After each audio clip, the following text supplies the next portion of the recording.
What's going on, guys? Thanks for tuning in to another episode of the Red and Gold Standard Podcast. My name is Zach Hernandez, and as always, I am joined by my co-hosts, Matt Llewellyn and Mike Andrews of Nothing But Niners. We got a great show planned for you guys this evening. We originally had it scheduled for yesterday evening, but it did not work out for us. It was not in the cards. I was at work too late, so we had to push it out. Apologies for that, but we are back tonight. Training camp is here. Football is back. They're in shorts. They're not hitting yet, but it's still back. That's all right. We are actually 7 days away from the first football game of the 2024-2025 NFL season. If you guys care about the Hall of Fame game like I do, I know you're equally as excited. I make it a thing. Get some pizza, wings, beer. Enjoy it. Make it out of it. The game sucks, right? But it's just what it signifies. Football is officially back. Before I toss it over to my guys, if you're watching on X, make sure you hit like and repost. If you're watching on YouTube, make sure you hit like and subscribe. Do us a solid. Go to 49ers Hive, hit like and subscribe. Go to Nothing But Niners, hit like and subscribe because we are live from both channels. We really appreciate the support. Now that I got that out of the way, Matt, how you doing? I'm doing great, man. I'm ready to talk football, and we actually have some things to talk about related to what's going on the field. So, I mean, you can't ask for much more than that. Exactly. No more hypotheticals. No more crazy questions. Mike, how you doing? All is well, but you scared the crap out of me. This will not be a repeat of the 2024-2025 season. This is the 2025-2026 season. So we are not reliving that hell of a year that we just had last year. But yeah, no, I'm really excited, man. I'm happy to be on with the guys, man. So let's have some fun, fellas. It's funny you say that. I was just telling Ashley this morning, like last night on Instagram, highlights from the 49ers-Packers divisional round came up on my phone. And in my mind, I'm like, oh yeah, that was from January. No, that was from last January. Like, it just like this whole last season was such a blur. I'm sure, like most other 49ers fans, you just immediately put it out the back of your head and don't even think about it because it was just such a crappy season, and things did not go the way that we wanted them. But that's all right because we are here. We're going to talk about how the 49ers improved. Maybe they didn't improve in some areas. I see a comment here from Mark Cisneros. Who won the thumbnail without a helmet? Is that Cowing? Mike made the thumbnails for us. Please tell us, Mike. So that is actually Nayor. That is Isaiah Nayor. So, yeah. There you go. Cowing is wearing number 19 now. So I put a current picture of Cowing in 19. I can't see the thumbnail since we're live, so I wasn't sure. I vaguely remembered it when I just switched it, but I'm like, who is on there again? Yeah. Yep. All the receivers. So Cowing, Nayor. Nair? How you pronounce it? Nair? I don't know. And Jennings. There you go. I popped it up in the thing if you want to click it real quick. It'll probably take over the whole screen. So, well, it depends on which one. I don't know which one he sees, but one of them says football is back, and then the other one says training camp is here. But, yeah, I put them in different orders. That's all. All right, well, without further ado, let's get into it. Training camp is here, and the 49ers are back, I believe. Yesterday was the first day. So we are officially talking about football, not some other BS, like I said, hypothetical situation, yada, yada, yada. You guys, I saw are going in the chat. I'm a little behind because work's been crazy. The training camp stat keepers are in full effect. I mean, we are, 2 days out, and we got interception totals, completion percentage.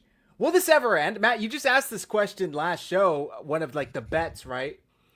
What do you think that there's really a value in any of that, like from actually tracking these things from a fan standpoint? Obviously, if you're a coach, maybe it means a little different to you, but do you guys take anything? Like if you were to be told right now, Purdy threw 5 interceptions today, Matt, does that mean anything to you? No, it means less than nothing. If that were to be believed, then J.J. McCarthy is going to be MVP this year, and Caleb Williams is going to get benched after week 2. Like, camp stats don't mean anything. You're talking about, again, on air, in shorts, no install. We have no idea what the situation is, what the coaches want to see, what they're looking at. It's not necessarily like the play or whatever. They could be looking at something specific. They might want to see how a defender defends a certain route or whatever, It's something to get clicks, and it's something for people to talk about. And you'll have two people be on, it'll be both sides of the same coin. One guy is like, this guy sucks. Like he did this.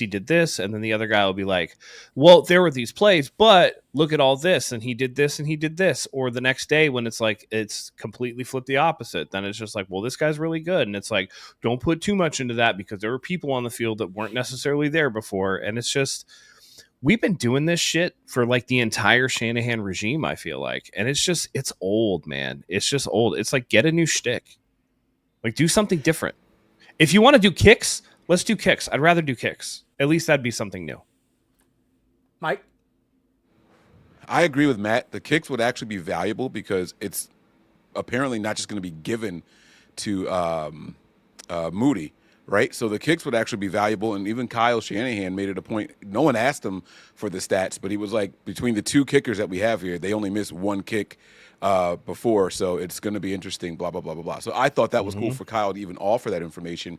But I do not that Bosa said he was interested in it too.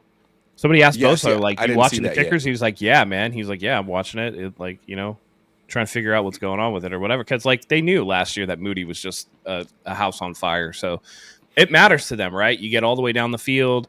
Maybe the defense gets you a stop, and then to come away with nothing because your kicker can't hit anything, like that matters. Sorry, Mike. No big deal. I just haven't seen the Bosa thing yet. So I did hear that Bosa was interested in it, but I didn't know what that was in reference to. But that explains it. He was at the podium today.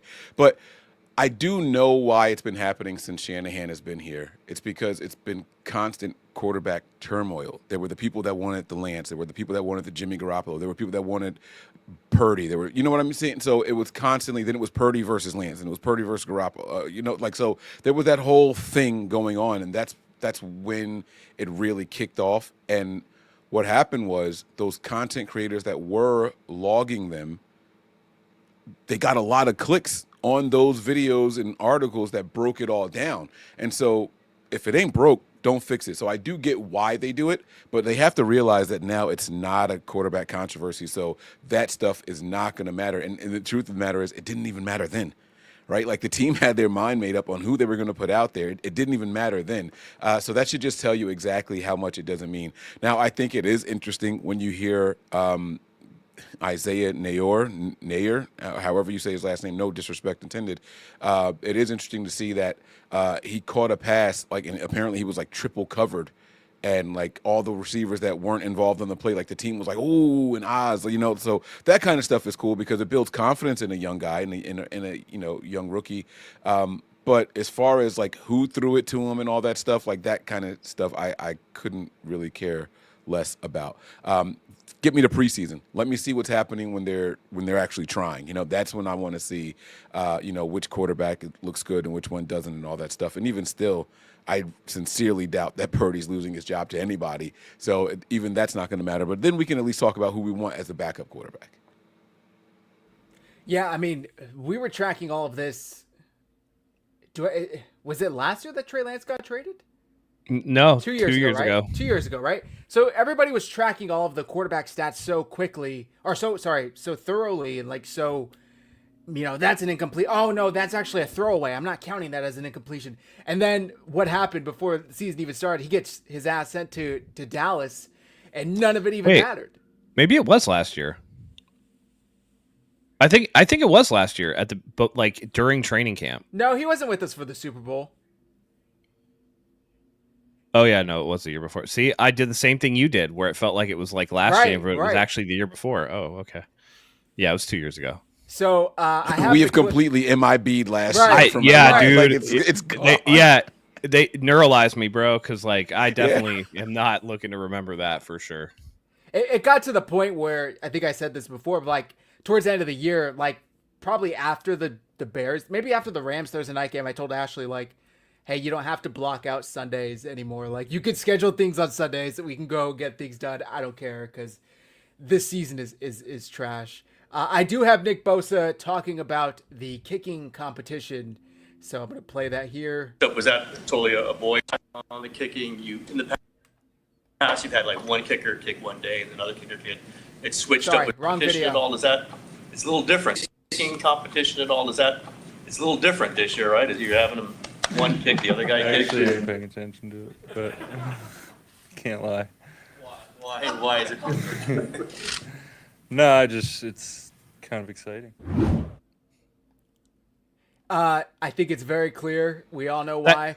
That dude said why, as if he was gonna be like, because Jake Moody was ass last year. Right, Like, what's he supposed to say?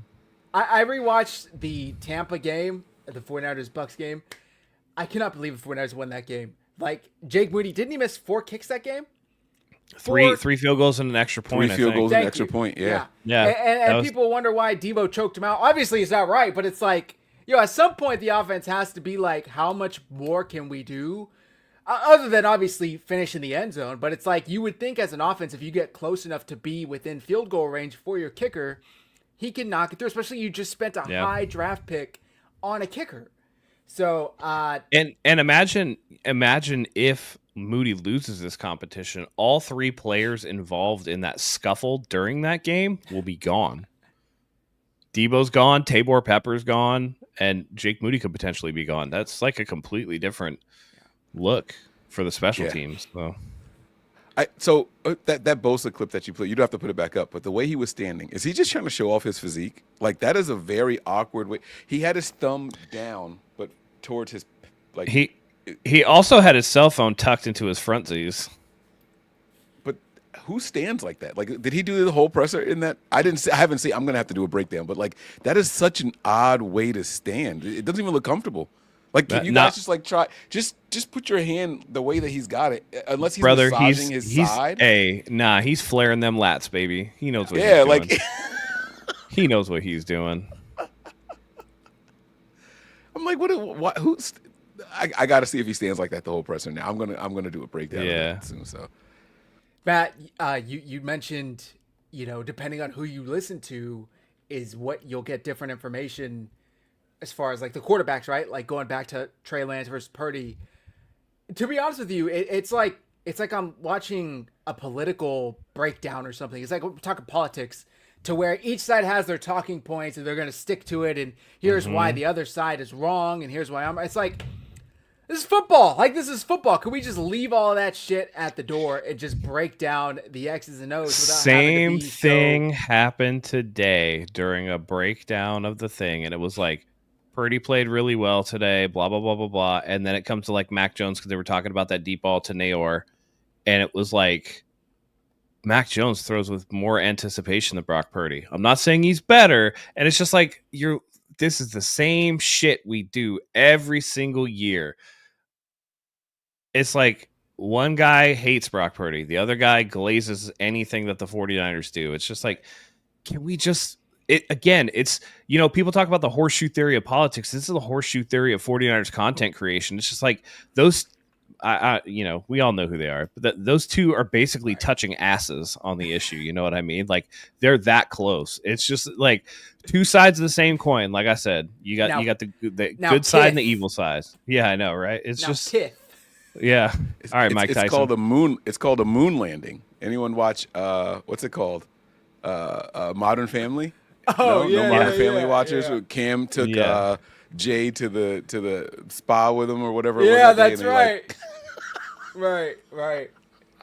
Yeah. Yeah, it is funny though. I just think that, yes, this is important, and somebody made a good point in the chat. I didn't see it. I didn't bring it up when it was commented, but like, this is the time you want your quarterback to kind of push the envelope and really try and get those tight window throws in and really test his abilities, because you don't want him to be playing it safe in July and August, and then come September, he's just now testing his abilities. Like, no. We want to know what you can do in the offseason when nothing matters, when it's just, Niners on Niners. Well, and specifically to the 2 picks that Brock Purdy threw yesterday, one like came out of his hand, like was gonna. I mean, that's, again, he's got small hands. That's going to happen sometimes. Like, that's just the nature of the beast. That happens to every quarterback. I've seen the ball, squirt out of Patrick Mahomes' hand inadvertently. Like, it happens, right? It's football. But and the other one was D Winters undercut a route, but like, when they asked him about it, he said, I remember this play from OTAs. I knew how to defend it. And so he just jumped a route. Like, that's good play from D Winters. I'm happy to see that, right? Like, what if Brock is just like, all right, we're throwing the slant right now because that's what this play calls for, or whatever. Like, who cares? And at the same time that you're killing Brock Purdy over this interception, you're glazing Mac Jones for this throw. And it's like, that throw was in triple coverage, dude. Like, yeah, it was complete, but don't confuse results with process. Because, like, what the fuck? If there's 3 guys on him, then where the fuck are the other 8 guys that you could, like, throw to? You know what I mean? Like, it's just like, be consistent with the critique. If you're gonna kill one guy over making a bad decision, you got to do it every time. And I think Kyle in his presser from yesterday broke down how you should really be looking at it, right? Like, he praised someone who dropped a would-be pick six. He anticipated the throw, and he made the cut, but he mistimed the jump, and then it ended up being a completed pass over him. But he was like, if he had came down with it, it would have been a pick six. So he praised the player. I forget who it was now. It was one of the safeties, and it wasn't Brown. So it was what's the guy's name? Yes, there you go. It was Pinnock. So, like, Kyle's at least viewing it the right way. He didn't even talk about the quarterback that was making the throw. It was more about the guy who should have had the pick six, and like it was like that was a great play. Oh, they're saying it was Upton Stout. I thought maybe it was Stout. I don't know, but I thought it was. Yeah, there you go, Upton Stout. Fine. But Kyle was praising him. Is the point though? It's like, forget, like Matt said, the process and the play and all that stuff. Like, it was great play recognition. He said it was great coverage, and it should have been a pick six. So he praised them even though he didn't make the play. It's just showing that these guys are in the right place at the right time. And that goes back to what Matt was saying, the processing of the play. And there's 2 sides, right? Like, if the offense has a really bad play, that means the defense made a really good play. Right. So it depends on what you're looking for, and I'm all about the defense getting better. So I want to hear the offense being terrible personally. That's what I want to hear. So, real quick, Jacob Cowing, day 1, has a hamstring strain. What was the word they used it? Pulled his hamstring. He pulled his hamstring, yeah. And just yesterday, Kyle Shanahan said, I thought Jake had one of the best OTAs out of anybody on our team in terms of the most improved and the most prepared. It's unfortunate, especially as a wide receiver. We know how much these hamstring injuries can linger if not treated carefully. I mean, thankfully, we're sitting here July 24th talking about this and not like September 2nd. Any concern long-term for this, Matt? Is it something we're going to be like, hopefully he's still clearing? And I mean, hamstrings can take a while. It sucks, right? Like, you don't want to see that go down. But again, knock on wood, everybody, it could be worse. Miami has people dropping like flies. They had an offensive lineman have to get airlifted, what looks to be like a neck injury. They airlifted it to the hospital. They came out. It had to have been a neck injury. They came out today and said he had feeling in all his limbs. That's typically what that means.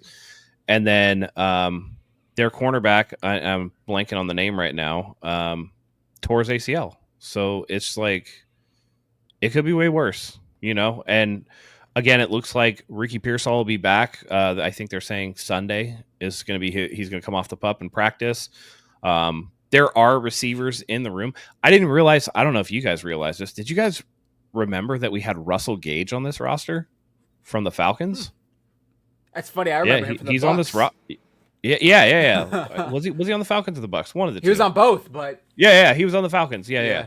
I didn't even realize he was there. And, you know, if Nayor's going to do something, you know, Jordan Watkins, whatever, there are people that can fill the bodies. But Cowing, the further he, you know, falls behind, the harder it's going to get to see him on the field, and he does need the reps. So that part of it is a little bit unfortunate. So we're talking about wide receivers. I had this saved for a little later in the show. We might as well pull it up now.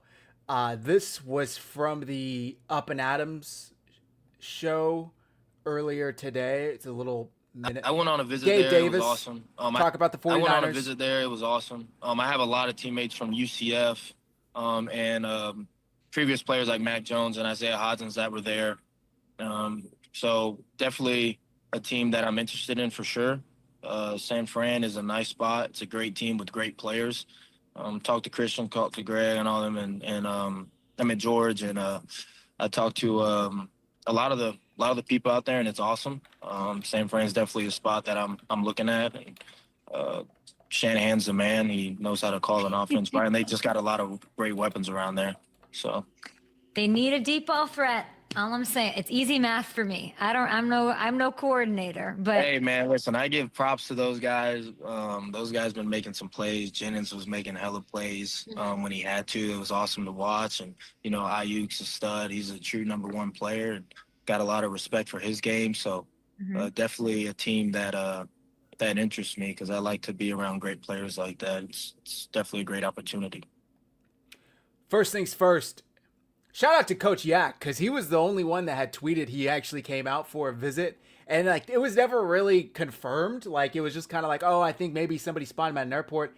And Gabe Davis, this is the first confirmation I've seen of it because the 49ers didn't announce anything. Schefter, Rappaport, nobody said anything until I'm seeing Gabe Davis say it. So he was correct when that came out in like May or whatever. He is, just like the chat says here, Big Brick 84. He's the only free agent wide receiver that I think would actually move the needle for the 49ers. Maybe I could see like a Keenan Allen, but his age would really like hinder that. I think he could come in and be a productive receiver for the 49ers for a year or two at least, especially with Ayuk's injury, now Cowing's injury, Jawan Jennings wanting more money. Hey, why not? Just throw that out there. Why are you laughing, Mike? He's going to make no money, by the way, if he comes here. He has to know that. Yeah. Like, just him doing what he did on the Kay Adams show today lets me know that the well is dry.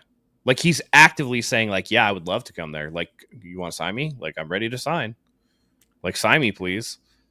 Like, dude, you're getting vet minimum. Like, that's what you're going to be on at least a 1-year prove it deal. Like, that's what you're going to have to do. You're not getting the $39 million that you got going from, Buffalo to Jacksonville. You're not getting that. No. You're definitely not getting that. So, and by the way, isn't it interesting that he comes out and says he wants to go to the 49ers after news broke of Jacob Cowing's hamstring injury, and they have like a pretty similar skill set. Yeah, well said. That's what I was gonna say. Like if Cowing ends up being like hurt longer than anticipated or something like that, I could see them making a move on Gabe Davis. But other than that, I mean, and Gabe Davis is a player that I've always championed. I know you guys probably know that I follow Buffalo ever since they got my guy Josh Allen over there, right? But he's a guy that has made some phenomenal catches and also dropped some really, really easy passes. So he's going to be just as consistent as a Jacob Cowing. So I wouldn't be mad if they got him, but I also don't want to see us moving on from guys like Cowing so soon. I would like to see us really develop some talent instead of like, oh, you just don't got it and we're going to move on and find someone else. Like, let's get the coaching staff together and let's develop these guys. And Zach, you asked what I was laughing at. Oh, I hope that didn't mess up my microphone. I touched the wire. But Big Brick 84, welcome back again. He was with me in the show last night. He said it's his first time catching the show and he's going to be back for more. So I want to salute him. But I just realized what his Avi is. I don't know if you guys want to pop up one of his comments again, just so you can see. It's too. It's a good thing. It's a good thing that it's after the monetization period. That's a shocking Avi, if you know what I mean. Oh man, very creative. You could say that. Very creative. That is a good point, though, Mike. At what point does signing a vet come at the expense of your younger players or rookies' development? Because there's only so many snaps, there's only so many wide receivers that can be out there at the same time on the field. Does a Gabe Davis get playing time over a Jacob Cowing or Jordan Watkins? I feel like he'd have to if you were to sign him. But that was a good point also, Matt, that, he's not coming for nowhere near that much money. And somebody said in the chat, the 49ers did sign 2 receivers actually this week. They signed Equanimous St. Brown. Equator St. Brown, and then they signed Quintus Cephas. Syphilis. This how you know these two ain't making the team, bro. No. Like some of these fucking names. Isn't that Cowards get not a good football name? He's not going to be I mean, I say player. that shit too. Like you can tell somebody's name and you're just like, eh. Like when you see Equanimous St. Brown, you're just like, nah. But when you see Amon-Ra St. Brown, you're like, ooh, okay. They're brothers. So the fact that his dad added Saint in there just because he thought it looked better on the back of a football jersey. Yeah, in their dad's name is like John Brown, right? It's Brown. It's just Brown, yeah. But he liked Saint. He was a bodybuilder. Yeah. Is he a Mike guy? Is St. Brown a Mike guy because of his size? I'm all about bringing in the 6'4", 6'3", 6'4", 6'5" guys. Absolutely. Like, get them in here. Well, yeah, that's true. Ain't it funny how the older brother got the height and the younger brother got the talent? Right. Yeah. It's odd, right? And both of them were on the Lions. That's the thing. Like he was with the Lions also. So, but what I do like about it is that he's got a I'm going to call it a pedigree for lack of better terms. Like you said, the father was a bodybuilder, and I can't remember, the mom did something also. I don't want to put it in. She was a basketball track player. and field. Yeah, something like that. Yeah. I want to say. Yeah. So the mom was an athlete as well. I mean, it's in them, you know. And sometimes guys just need an opportunity. Maybe I'm thinking of LeVar Ball's wife, but I swear she was a basketball player. St. Brown's mom. I don't remember. I thought she did something athletic also. Was it body? Oh wait, no, sorry. His I know his dad was a bodybuilder. What was she? Let's see. We're gonna find out for. I know she's German. I do remember that, yeah. Because I was watching what show was that? She was just a student. Wide receiver on show? Netflix. Yeah. So Yeah, she was just a student teacher. Oh well, maybe not then. Okay. Hear that, guys? Mike thinks teachers are nothing. I'm just kidding. Clip that up and let it make the rounds. There you go. There you go. Insult half of my in-laws right now. Right. Oh boy. All right, I have an interesting question for you guys, or I should say point, and then maybe I can get you guys' thoughts on it.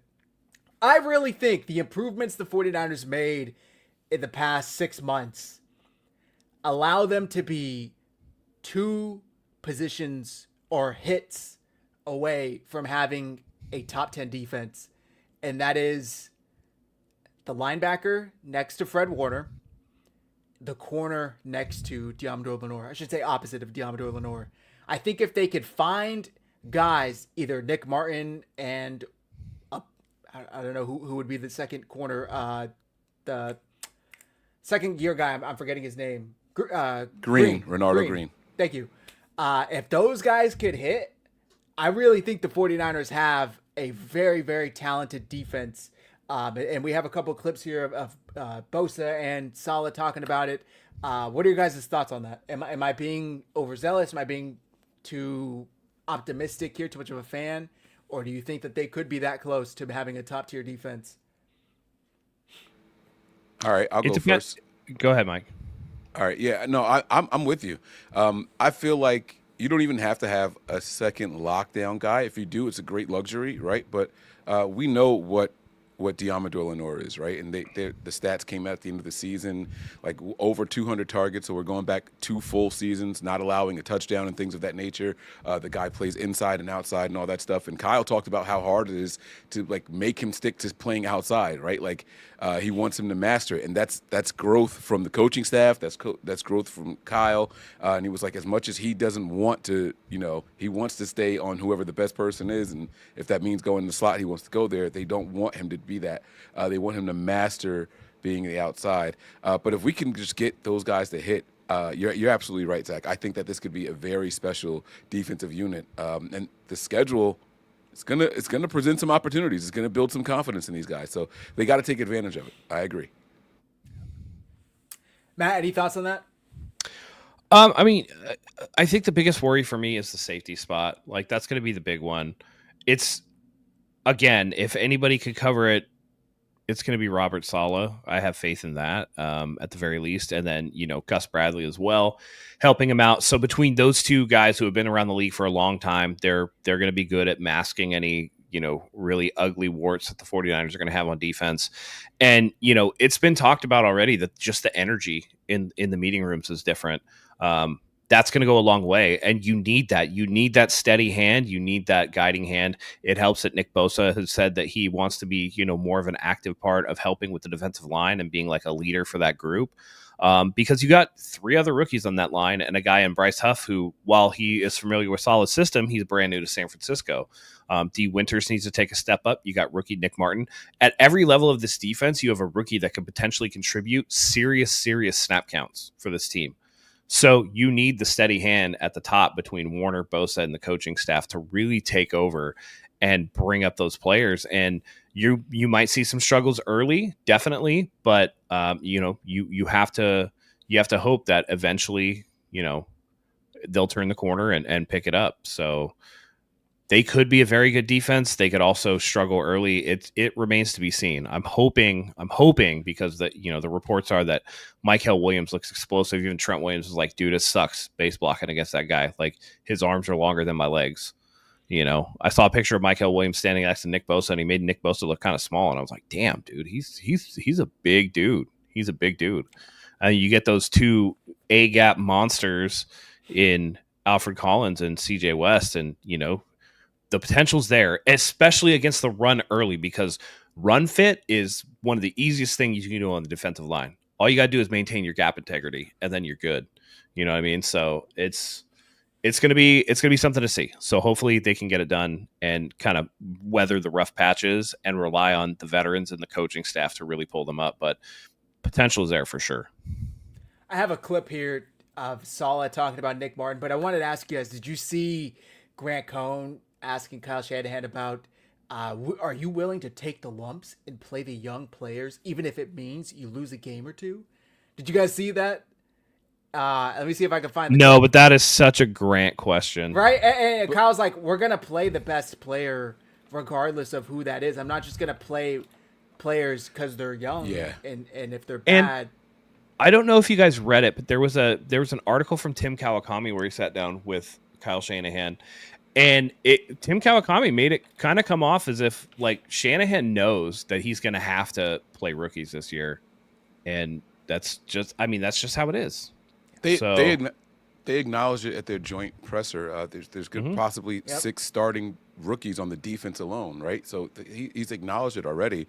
But the way he answered Grant's question, I'm assuming you're going to pull that up. I don't know. I'm trying to find it. I don't know if I could find it.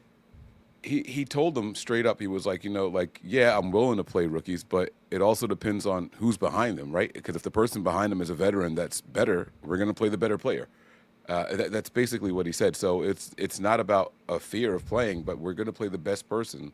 And if it happens to be the rookie, then cool. If it's someone that's a veteran, then they're going to get the playing time. So it's not just going to be, just because you're a rookie, you're getting the snaps. It's not going to work out that way. Right. It came across my, I want to say, TikTok feed, but I can't. He didn't tweet it, so I don't see it. Anyway. I just thought it was a funny question, kind of way to pose a question. Of course, he's going to play whoever's best. He's not just going to play young players because they're young and lose games. All right, let's play this clip from Robert Saleh talking about D. Winters. I might have said Nick Martin earlier, so apologies, D. Winters. Like any young guy, he's got a cool chance. I know that he's been battling injury, and that's kind of hampered his development a little bit. He's also had to sit behind Dre, and then Devondre came in, and he had to sit behind him because he was nursing an injury. And so, again, just like any young guy, the only way they're going to get better is with reps. And so young guys like D, their growth can get stunted when they're sitting on the bench just watching. There's nothing like doing. And so he had an opportunity the last half of last year to get some reps in, and it just feels like every day he's learning something, again, just through repetition. So, knock on wood, hopefully he can continue to stay healthy and absorb every single one of these reps and learn all the nuance that's required to play linebacker. And I think if he does, he's going to be a fun player to watch. He's By the way, I love the just the difference between what we've had and having Saleh back. It's really nice to see, but the coach speak, he's got a cool chance. It's like, yes, thank you. We're not just going to say he's going to get given it. He's got to go earn it. The opportunity is there. They did draft a linebacker with a semi, high pick. But the chance is there. It's up to D. Winters to make the most out of it. What are you guys' thoughts on D. Winters? Do you think he's got the favorite is the favorite, I should say, to be lined up next to Fred Warner or Nick Martin with his high draft spot? I think ideally you would want D. Winters to start over Nick Martin because, again, that 3 are starting on the defensive line like day one. And let's be real, like those 3 defensive linemen are starting. They're going to be the best ones, talent-wise. So D. Winters been here for a couple of years, and like Robert Saleh said, he really was, I thought, to be on track I remember the first preseason game they played against Tennessee last year, and he looked like he was flying all over the field, and then he came out of that game nicked up. But he looked like the part. He looked the part. We were like, oh, we're cool, man. Like, he looks sideline to sideline. He's quick. He's getting to the ball. He's thumping. That's going to be the key for him, is staying healthy. So he should have the inside track, but like Salah said, it really depends on him being able to stay on the field. And like, the old cliche goes, the best ability is availability. Mike, any thoughts? Yeah, absolutely. I think a big issue last year, not just with D. Winters or any of the other linebackers that were there, it was overcompensating for how bad the defensive line was, right? And just making sure that everyone's in place, right? Fred Warner was so hesitant last year, just not having, I'm not going to say not having confidence in his surrounding people, but like, which gap am I going to have to shoot if I have to play a run play, because the defensive line was just getting pushed all over the place, right? It made all of our linebackers look worse than what they actually are. And so when it was early in the season and everyone was playing with confidence, we were like what Matt was insinuating, right? Like, we feel good, like, oh man, we might have something here. And then as the defense got worse and worse, you saw the linebacker play get worse and worse.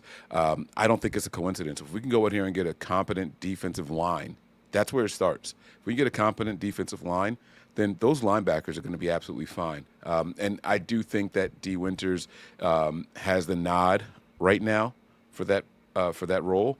But even if it happens to be Nick Martin instead, it's going to be three linebackers playing for a lot of the snaps anyway. So I want to see these guys be healthy. I want to see these guys get in a rotation. And, again, I want to see them have confidence when they go out there. And like I think it was Matt that said it, we're probably going to have three rookies starting. As long as they don't go out there and get a guy like Christian Wilkins, who apparently the Raiders are just letting go because of this foot injury.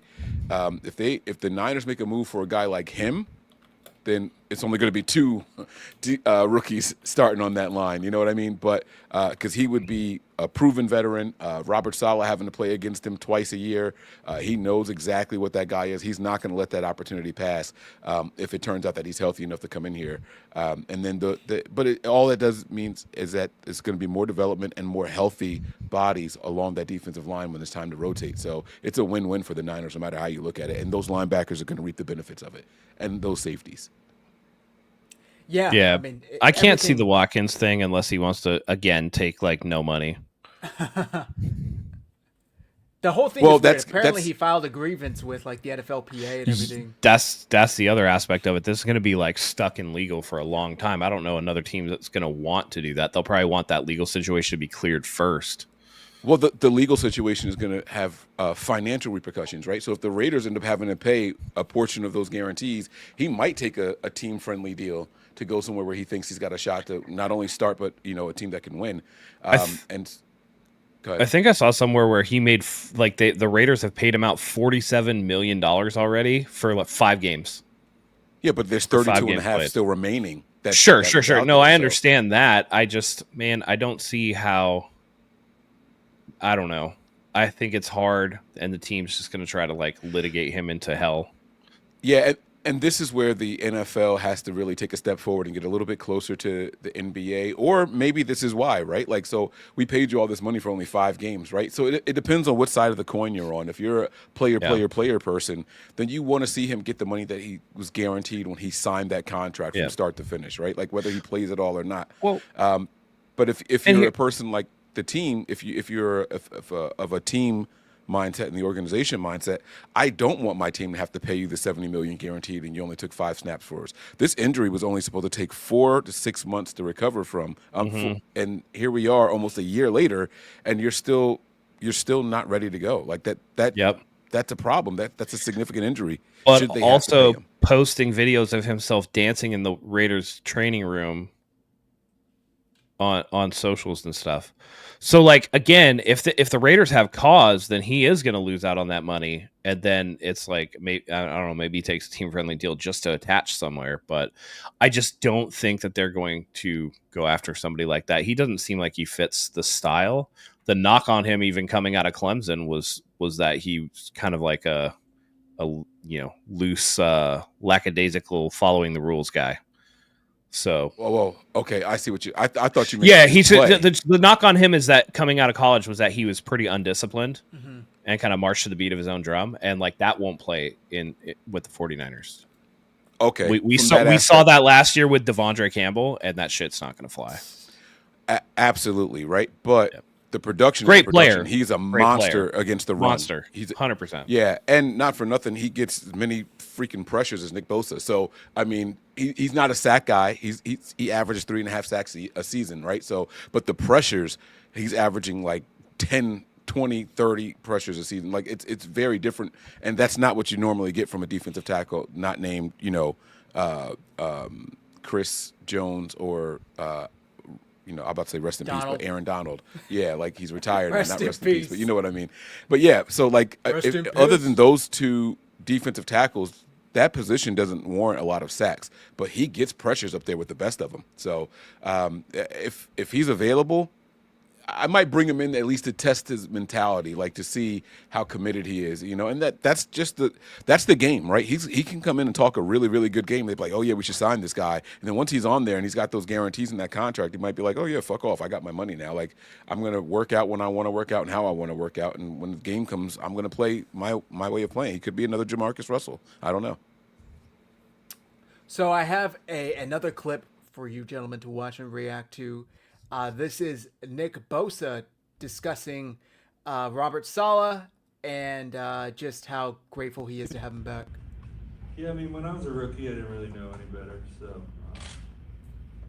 yeah, having him back has been awesome. I've spent a good amount of time with him, played a little golf, and hung out in OTAs. So I got to know him a little more as a person, which is cool. And then just his commanding presence in the defensive meetings is what we needed. Yeah, I mean, he's so you could tell just like relieved to have Robert Saleh back. We talk about additions, draft picks, but this might be the addition of the offseason for the 49ers, getting Robert Saleh back as defensive coordinator. I think his title is like assistant head coach, or isn't it like defensive head coach? Didn't he get some other title like that too? If you guys remember when he got hired. I think Gus Bradley's the assistant head coach. Got it. All right, he got like the head coach of the defense. They're all like he's going to be running the show, and the oversight that Kyle would have normally is going to be less. Like that is going to be something that he's going to be a little more hands off, which I actually like. I feel like that'll allow him to cook more on offense. By just not having to, get in the ass of the defensive coaching staff like he seemingly has had to do or felt like he has had to do the last 2 seasons with Sorensen and then the year before. Fair or not with Steve Wilkes, we all know that Kyle definitely was feeling like he needed to step in there. And we know with direct, hey, come down from the booth. We want you on the field. And, hey, I don't like that play call. Do something different,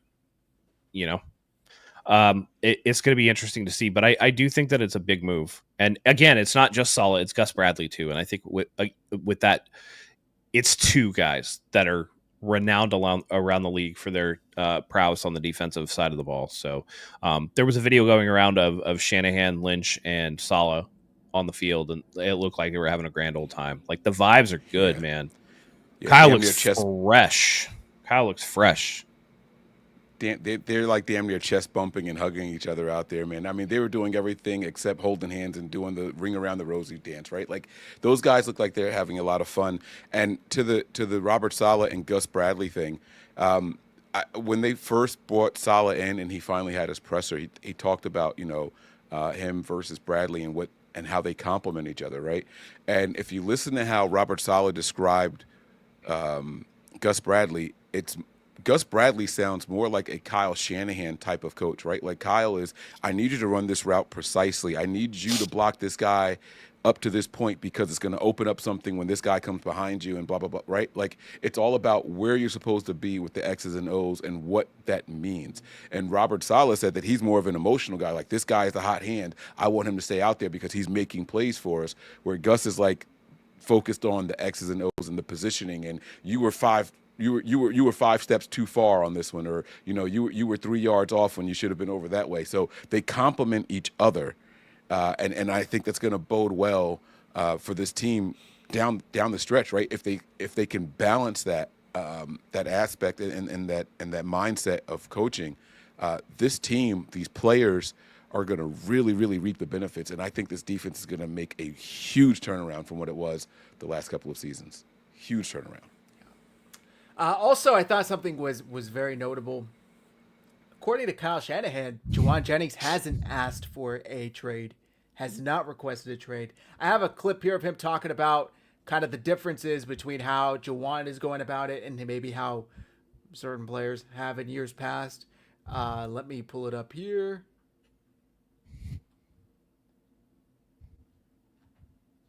In the the history of the past few years, does that move the needle at all in the minds of the coaches with the kind of guy you have in Llewellyn Jennings and maybe wanting to give him what he wants because he wants to give you guys what you guys want? Yeah, I don't think we know Llewellyn and Llewellyn knows us. I think the other way makes it harder. But it's I don't really compare things to other years and other people. People have plans. It's a business plan. It's usually a plan between a player and agent, and I see it happen all over the league. It's happened with us, and it's something that I try not to get too worked up about because there's not always much I can do about it. So I always try to recommend them to. Thought that was interesting. Obviously, the notes coming out of the first couple of days are Juwan's there.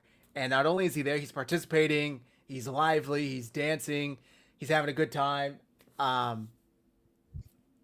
It doesn't look like a disgruntled receiver to me, a diva to me. It looks like a guy who maybe his agent put it out there, hey, I do want more money, and if you're not willing to pay me that, then maybe we should get moved. But he looks happy to be here, and he looks happy to play out his final contract. How do you guys see this getting resolved? I think we had asked this a couple weeks ago.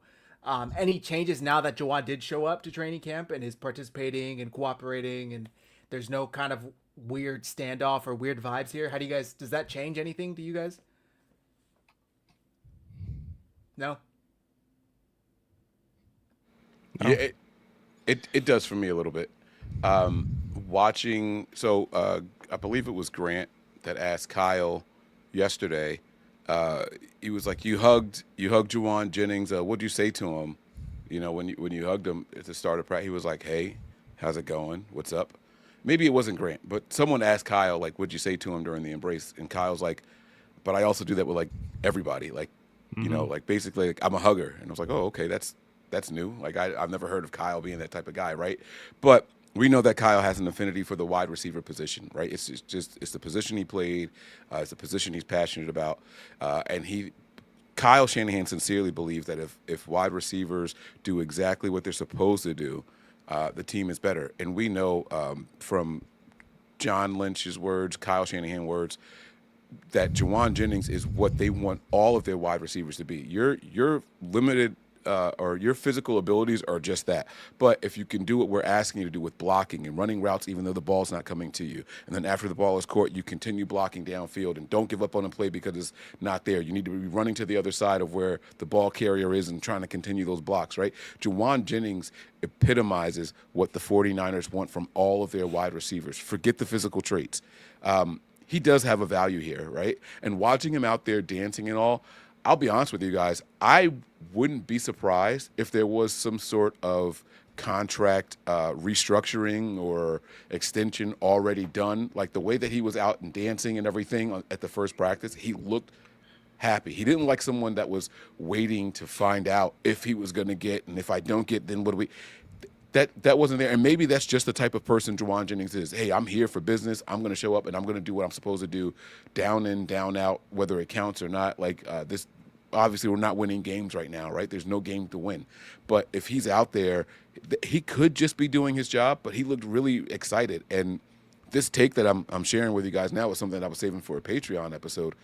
I wouldn't be surprised if they announced that something was already done and they just didn't release that information yet, But I do want to ask you guys on this same topic, if you were to extend Llewellyn Jennings, and I want you guys to think like as forward as possible with this, assume that Ayuk comes back by week 7 or 8 and he's back to true form, and Pearsall takes that step forward, and maybe Cowing is back after all the compliments, and we heard about all the hard work that he's done this offseason, and we know that he was working with Pearsall and Purdy and all that, right? Like, so if all these players take those steps forward, what kind of contract would you be willing to give Jauan Jennings? Forget that we need him right now. Don't be a prisoner of the moment.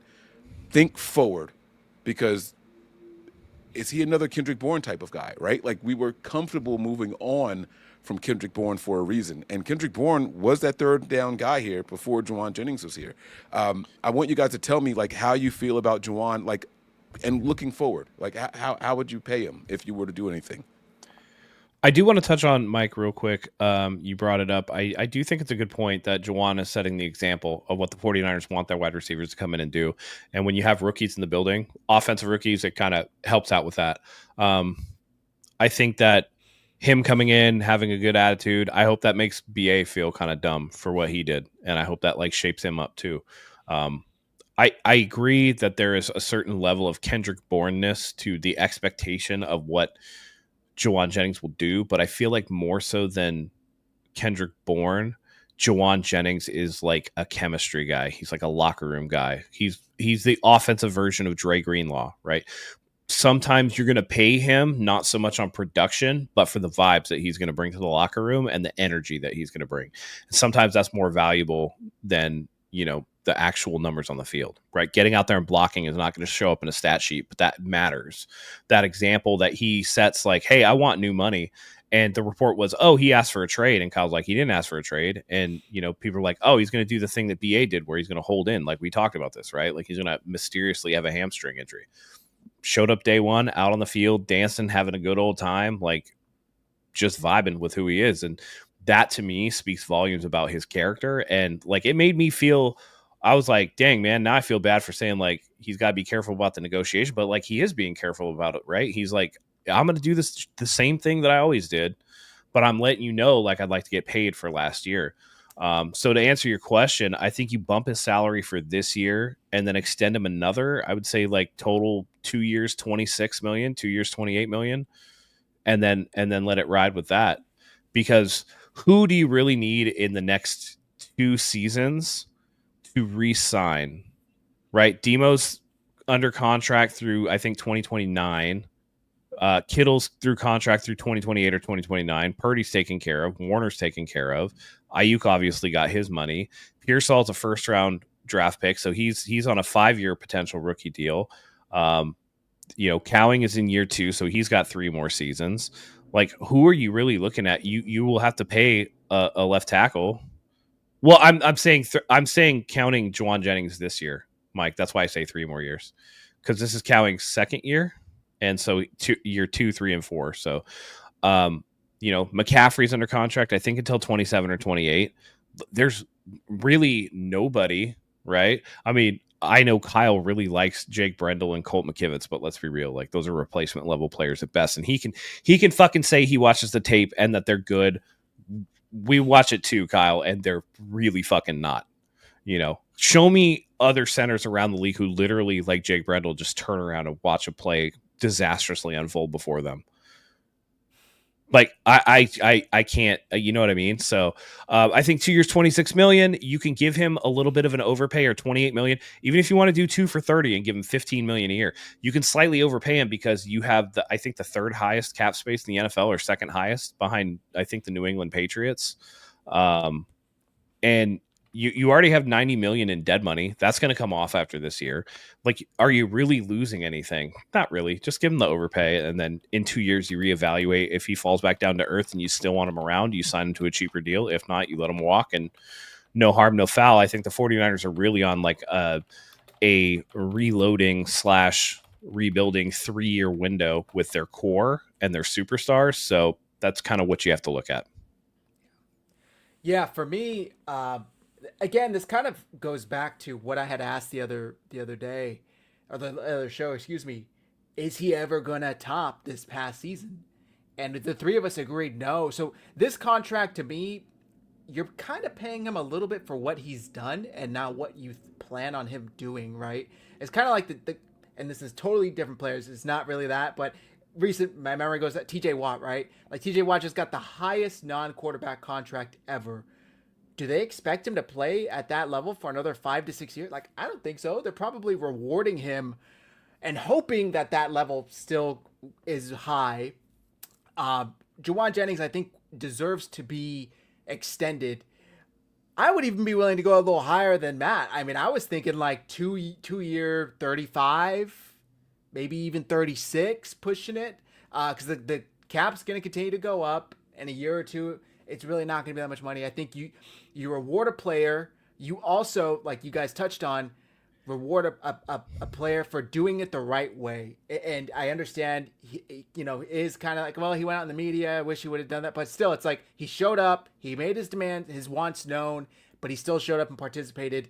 That is what you want the young guys to see. When you just had like 3-4 straight years of contract disputes going late into August, really late into August in some cases.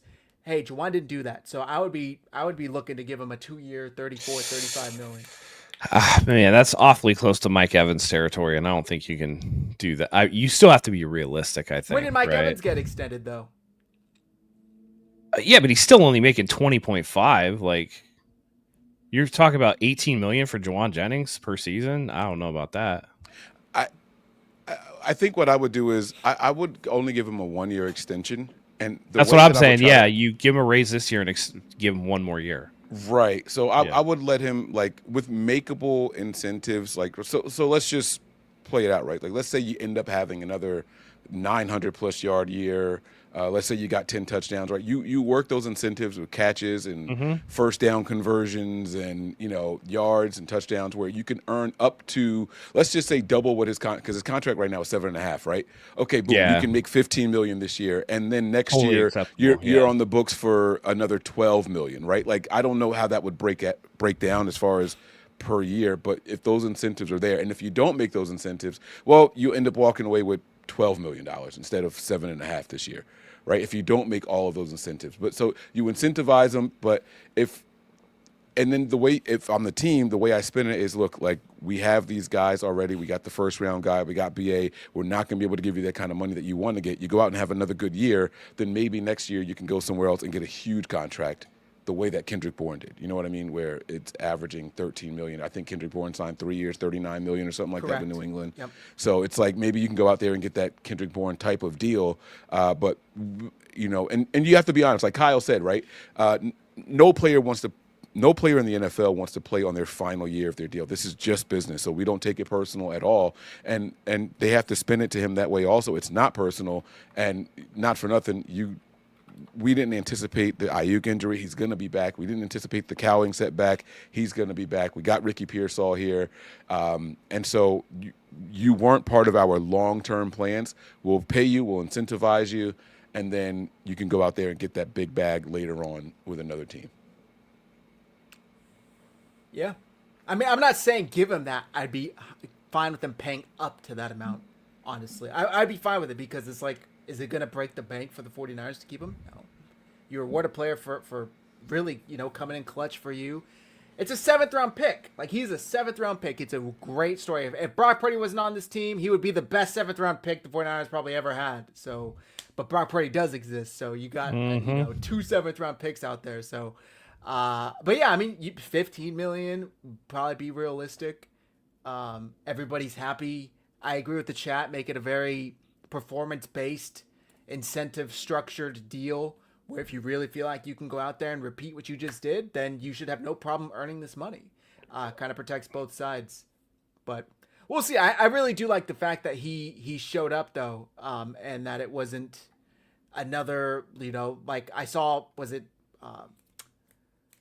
Matt Mayoko was saying, he's going to have the mystery hamstring injury day one. That's what he was predicting. No. He showed up. He's participating. Yep. He's practicing. So shout out to Juwan for going about it the right way. I thought that was the clip of Kyle Shanahan saying that he hadn't requested a trade as well, but I guess that was a separate press conference where they asked him about that.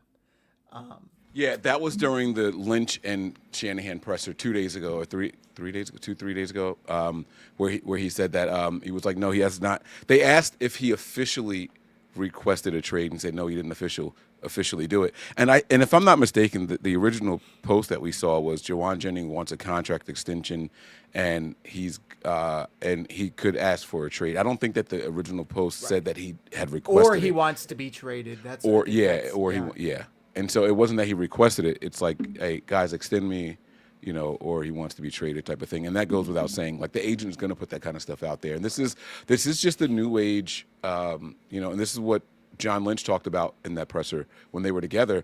This is just how they negotiate now, right? Like, we have to remember that social media didn't exist when we fell in love with football, right? All of us on this stage now are over 35, right? So, I think, Zach, how old are you? You're over 35, right? Oh, no, I'm 31. 32. 32. Okay. Well, I don't know how old you were when I don't know how old you were when you fell in love with football, but when I fell in love with football, the closest thing to social media was Terrell Owens working out in his driveway. It's like, oh man, this guy is not happy, and we all found out about it, right? Like, that was new, right? And so now we get to see their thoughts on Instagram, we get to see their thoughts on X, we get to see their everything, right? Some of these guys have their own YouTube pages, right? We get to see their thoughts all the time. This is new, but part of the negotiations now is, hey, do me a favor, take all the team shit out of your profile. Like, just remove it really quick. You don't have to get rid of your pictures on Instagram. Just archive them for me really quick. Wait till we get this deal done, then throw all that shit back up. That type of thing. Like, right? That's just part of the negotiations now. And none of us fans like it, but even the part about requesting a trade, demanding a trade, giving us permission to seek a trade, all of that stuff is part of the course now, and that's what John Lynch was saying. This doesn't just happen with us here in San Francisco. This is happening all around the league, everywhere, for every position. So that's just what. And again, Myles Garrett wrote the long-ass goodbye letter, and look at where he is. I mean, he said farewell to Cleveland fans. I'm here to chase greatness, and I'm not here to chase money. And then what did he do? He signed there for money. Like, I mean, it's just part of how they negotiate now. So I had pulled up this tweet from Coach Yak, quoting Ian Rappaport. He said, I think what's going on is a good faith situation between the 49ers and Llewellyn Jennings. The 49ers tell Llewellyn to come to practice and do everything he needs to do to get ready for the season, and we'll take care of you. It wouldn't surprise me if they give him a 2-year extension close to $13 million per year before the season starts. That would keep him with the team through the 2027 season. Matt, spot on. Pat yourself on the back. That's pretty much what you mean, I would say that. That's 1 year longer than I said. I want him through 26. True. So just raise this year, 1 more year next year. So not a big deal there, but yeah, not bad. Mm-hmm. And Mike, maybe there is a gentleman's handshake at play and saying, we'll take care of you. Just come in. What would be the? Yeah, I mean, that would be the thing, right? It would have to be a handshake agreement of like, hey, we'll get this done. But if there's terms done, they just need to announce it already. Yeah. Don't Micah Parsons it and then get all the way to camp without actually talking to the agent, By the way, can we just take a second to laugh at the Cowboys? Like, Micah Parsons at the end of last season was literally saying, I'll take a team-friendly deal. They're not really negotiating with me at all, but I'm willing and ready to sign that deal. They don't. Myles Garrett signs. Max Crosby signs. TJ Watt signs. You're not going to give Micah Parsons less than TJ Watt just got, right? Like, you can't. So now he's you have younger. Yeah. Exactly. You got to give him now a record-setting contract because you took too long. And then when this is all going out there, you got Jerry Jones going out there and saying, just because we signed Micah Parsons doesn't mean we're going to have Micah Parsons. We paid a quarterback, $60 million, and we only had him for a couple of games. Like, congratulations, you just not only threw Micah Parsons under the bus, you just threw your fucking quarterback under the bus for no reason. For no reason. Dak just catching dude. strays out there, bro. That shit was funny. Yeah, I mean, and the Cowboys can be summed up, in my opinion, with a sound effect. I mean, it's just what they are. Like, it's just womp, womp, womp, womp. Like, that's it. That's the Cowboys for you, man. Every time I think of the Cowboys, I think of divisional round the 49ers played them in, or wild card weekend a couple years back. And I just hear Tony Romo, oh, no, they'll have time. They've practiced this. Oh, I don't know, Jim. I don't know. Oh, it can't end like that. Is that how it ended? Yep. Oh, it was hilarious. Oh, man. Love it. Jerry gave a fourth for Lance. Yep. Apparently, start him. Apparently, they had a handshake agreement in the offseason. Like, he met with Jerry Jones, and they had, Really? like, between them, had a handshake agreement. And then Micah, I guess, told him, like, hey, yeah, go ahead and, talk with my agent or whatever. And that pissed Jerry Jones off. Like, what do you mean talk to your agent? Like, this is a done shit. So, like, it's probably a combination of both, right? But Micah Parsons is a good player, man. Like, just give him his money and move on. You're not. There's no way that this ends well. We've seen what dragging into training camp can do. It leads to diminished production and increased injury risk. Like, why are they doing that? I don't know. Dallas is a dumpster fire, man. Not for nothing. Micah Parsons probably should be the highest paid edge rusher. Or not edge rusher because he's a linebacker technically, right? But he's like a 3-4 outside linebacker, but he is that's technically an edge rusher, yeah. Right. He should be the highest paid based off of age and production. He's got to be the highest paid guy. Like he's just got to be it. So I mean, the Cowboys didn't do themselves a favor. We sat here and said it with George Kittle, right? Like, we got to hurry up and extend them, hurry up and extend them, hurry up and extend them. And then boom, here come 3 more contracts for tight ends. Like, oh man, we really shot ourselves in the foot. Yep. We've even fallen victim to it ourselves here. Do you remember with oh God, what's the guy's name? Trent Baalke resetting the wide receiver market for a guy that was never a 1,000-yard receiver. Oh, down there in Jacksonville, right? Like he went out there and did it, and it's like, damn, man, now we're screwed because we're gonna have to pay. Was it Ayuk? Who was it at the time? Debo? Ayuk? No, I think it was Debo. It was before Ayuk got his deal, wasn't it? Was it? It was a while ago that they. What's the kid's name that they said? It doesn't matter. All right, Riley? Is it the Riley kid? No. It was the guy from Arizona. Oh. God dang it. Malcolm. No. Michael. Hold on. Who are you talking about? I'll get it. The wide receiver that went to Jags Jacksonville. They extended him. He was never a 1,000-yard receiver. Jaguars. And Baalke gave him. Come on, chat. Christian Kirk. Christian freaking Kirk. Yes, Christian Kirk. They gave him like really, really good money. He was never even a 1,000-yard receiver. And then I think we were supposed to be extending Debo that offseason or something like that. And it's like, what the hell did Baalke do? He screwed the Niners again, right? Like, it's just it happens. We've seen it happen time and time again here. But now the Niners are extending guys early in the season, so maybe we can learn from our mistakes, man. We'll see. Mm-hmm. Yeah. Lyle, good point. CD, the GOAT for holding out of camp, getting paid, having a good year. We had Ayuk miss camp, and he was ass. And then he got hurt, but yeah. He was out there today. I don't know if you guys saw him. He was running like half-speed routes. Yep. And coaching up the wide receivers also. Sorry. Yep. No. I saw a clip, and it was, Purdy's best incompletions, passes that weren't caught, but not for Purdy's fault. Like, throwing a dime, like that pass to the corner of the end zone in that wild card round. Both of them are to Brandon Ayuk. Yes, and it was week 1 of last year, Monday Night Football versus the Jets, and he throws that dime to Brandon Ayuk, and Brandon Ayuk lays out for it, and he can't come up with it. And I just remember the collective, frustration in 49ers world of just yeah. You just held What out happens for when you don't go to long. camp, dude? Yes, and you can't even fucking make that. Like, that would have been a great throw. Thank you. Yeah, no red shorts. Are you fucking kidding me? Do you guys remember that whole debacle? Brandon Ayuk having a Mike, tantrum do the other one. I have to hear the other one. Excuse me, bitch. Yeah, he knew exactly which one I was talking about. That shit is so funny. The red shorts thing was such...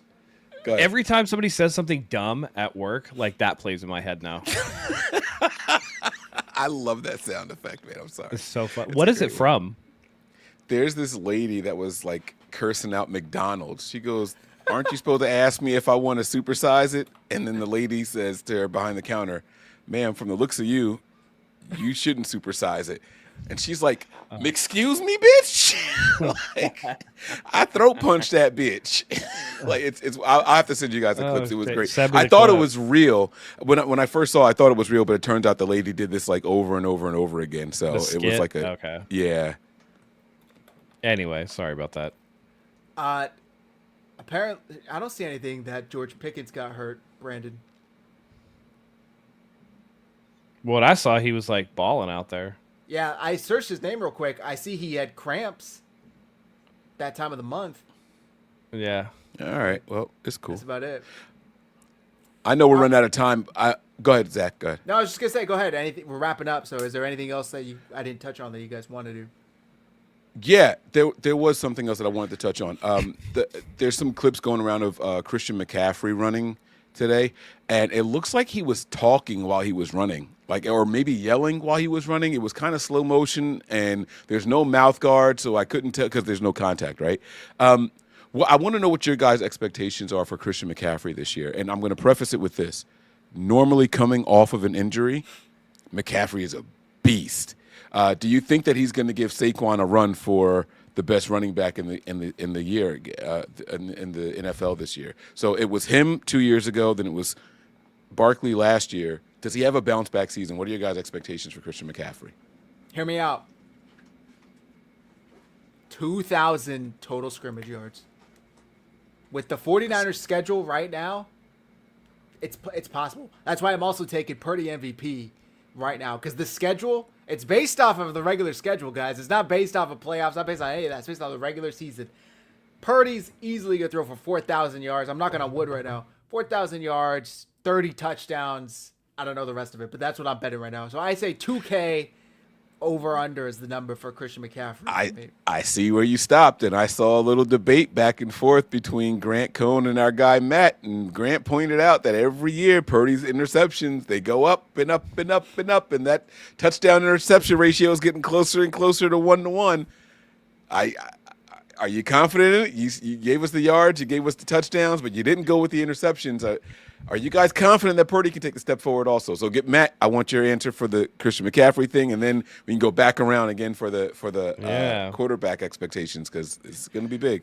I'm really hoping that with Jordan James and Isaac Guerrero that they really kind of temper their usage of Christian McCaffrey a little more. We know that's not going to be the case because Shanahan never does that shit.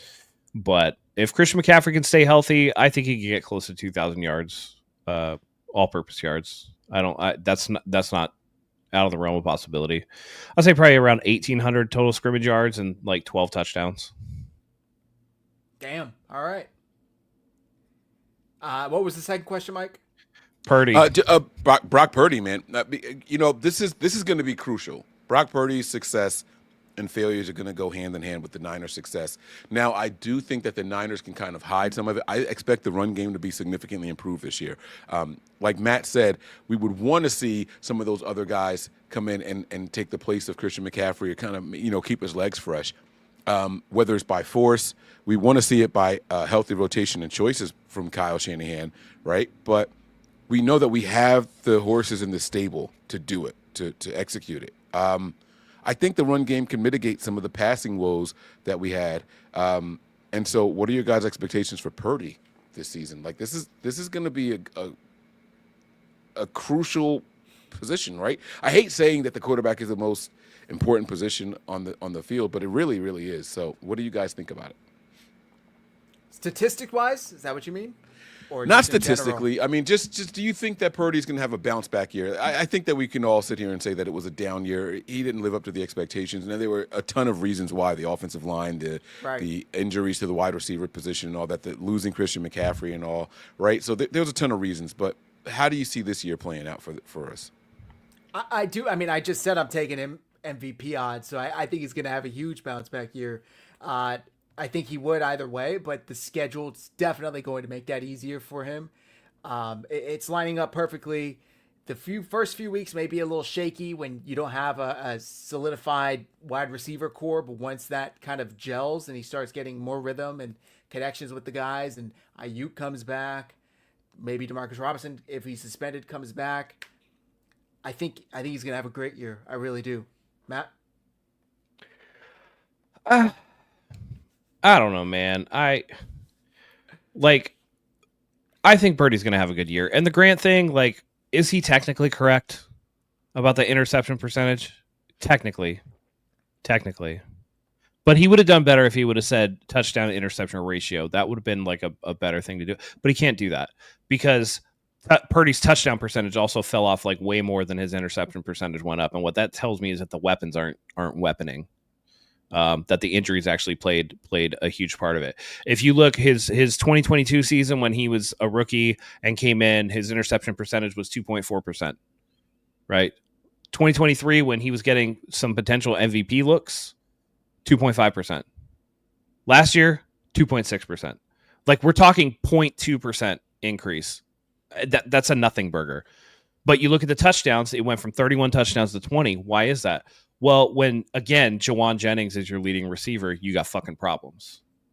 And if you don't think Christian McCaffrey and Brandon Ayuk and Deebo Samuel missing games, I mean, everybody was basically holding water for Deebo because of the pneumonia in week 3, right? So Ricky Pearsall shot. So now you're running out there with Llewellyn Jennings and Chris Conley. And like you have George Kittle, but we were all complaining about how few targets George was getting because he was blocking everywhere. Oh, because Trent Williams was hurt. You know, at a certain point, you got to just be like, hey, man, like the weapons aren't there. And so I think that you have to kind of take that into account. And while while he's technically correct, his interception percentage went up. Like fucking miss me with a 0.2%. That's margin of error. That tells me that Brock Purdy's not making any worse throws than he was making before. It's just the weapons around him can't make the plays to get touchdowns. So, like, what do you want, man? And we all complained last year about how the 49ers got no separation from their wide receivers. Like, none.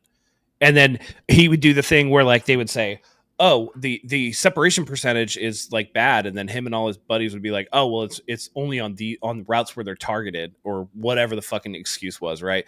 It's always a goalpost move.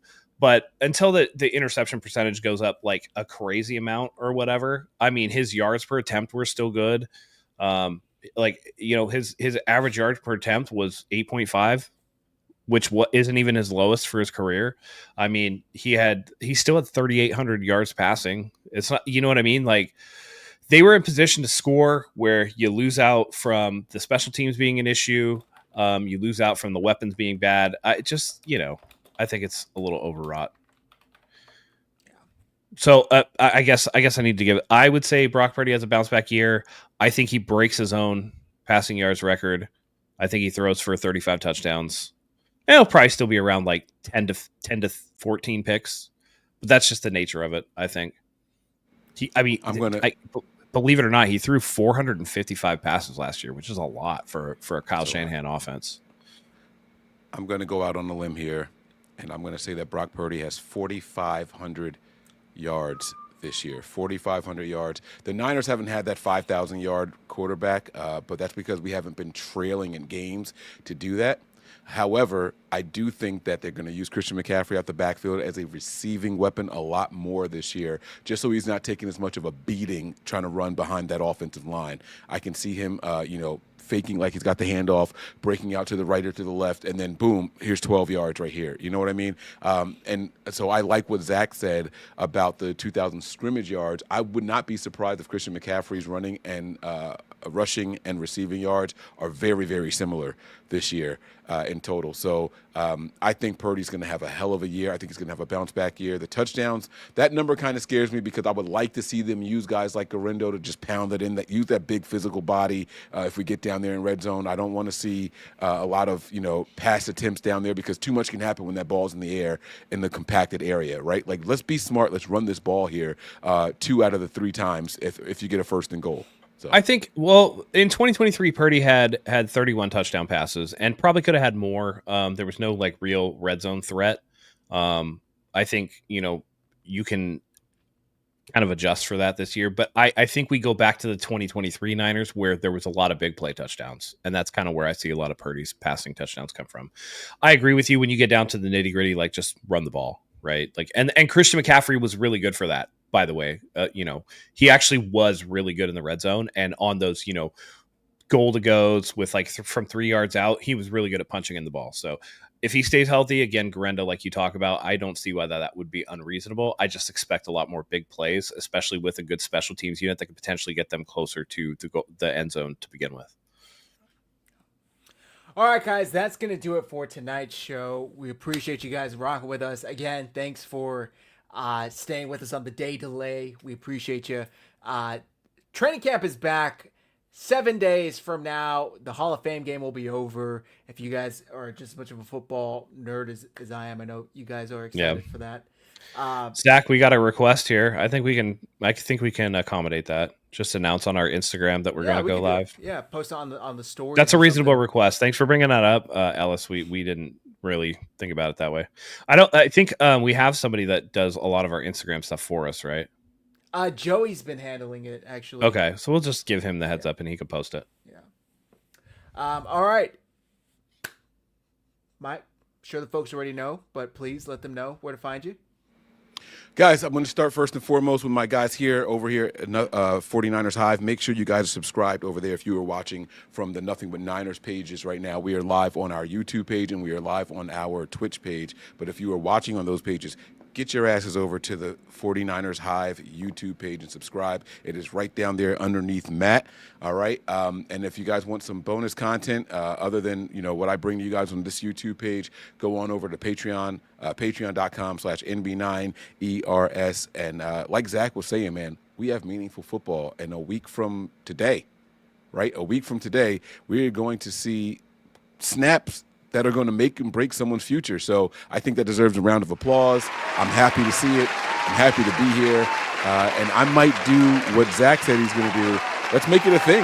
Let's get some wings, right? Let's go live for the first maybe couple of drives or something. Let's have some fun with it, So football is back. It counts now. And let's have some fun. Exactly. Yeah. Exactly. All right. Without further ado, Matt, take us home. Yeah, real quick update on the 49er Hive bets for the training camp coverage. We all have 1 point and we're working on the second one. So kicker make percentage spreadsheets, yes or no? I mean, technically I'm going to call that a yes because Kyle Shanahan came out and was like, hey, this guy did this guy did that. And we had combined kickers 8 for 8 with their longest last one being 55 yards. That seems like a point to me. So everybody answered yes for that one. We got a point. And the one that we're working on still, like I said earlier today, when Grant Cohn went over all the stuff today, he did insinuate that Mac Jones throws with more anticipation than Brock Purdy.